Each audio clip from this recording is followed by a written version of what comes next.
শ্রীলঙ্কার সাথে আমরা সিরিজ জিতেছি, তারা জিম্বাবুয়ের সঙ্গে সেটা ভুলে যাবো, এশিয়া কাপ আসছে শ্রীলঙ্কার কি জানি হয়। এটাই বলে আসলে সবচেয়ে সাকসেসফুল টিম, হ্যাঁ এজন্যই বললাম সবচেয়ে বেশি ট্রফি তাদের। টুর্নামেন্ট প্লেতে তাদের।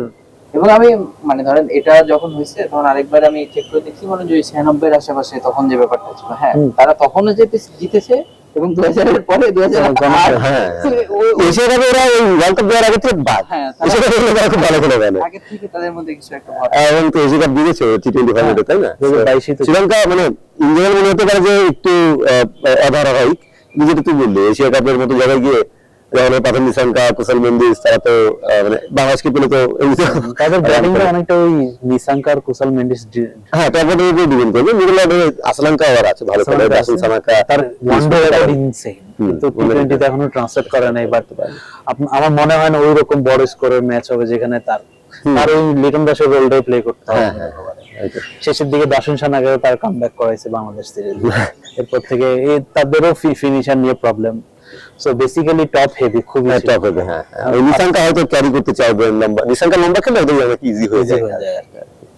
এটা একটা আর তাদের বোলিং তো মানে পাথিরানা হয়তো কামব্যাক করবে, আর ওয়ানিন্দু হাসারাঙ্গা যদি ওয়ানিন্দু হাসারাঙ্গা হয়ে যান তাহলে শ্রীলঙ্কা ফাইনালে এই যে পেস বোলিংটা ইন্টারেস্টিং কি আমার মানে তোর সবাই কিন্তু রিজন বলার, তোর পাথিরানা বল, বিনুরা ফার্নান্ডা আছে সেখানে, নুয়ান তুষারা, এটা কিন্তু দুশ্মন চামিরা, সবাই রিজন বলার। কোন দিন রিজন যেদিন থাকে তাদের বেশ ইফেক্টিভ মনে হয়, যেদিন থাকে না একদম মিলে থাকে। সো কোন দিকে তারা আবির্ভূত হবে দুজন স্লিঙ্গার আছে, সো একজন স্লিঙ্গার খেলবে।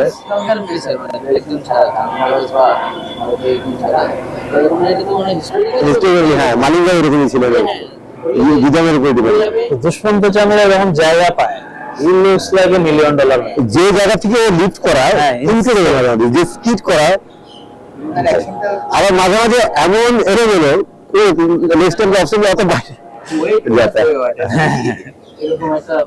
আজকেই একটা হাইলাইট দেখতেছিলাম 2018 মিডাসের ফাইনাল, ওই যে লিটন যে 48 করলো না, মিডাস ফাইনাল না, আছে দুশ্মন্ত চামির, এই চামির এই কনস্ট্যান্টলি 145 এ বল করে যাচ্ছে পায়ের উপর, আর লিটন ফ্লিক করে করে 4টা 6 মারছে এই সাইডে। মানে ওইটাও হয়। আবার লিটন দাসে মানে ও আবার যেদিন লাইন লেন্থ পায়, যেদিন পালে ফেলেতে যে ম্যাচটা আমরা হারলাম, জায়গার মতো খুঁজে পাইলো আর শেষ মুহূর্তের মধ্যে 2 ওভার 3 ওভার এত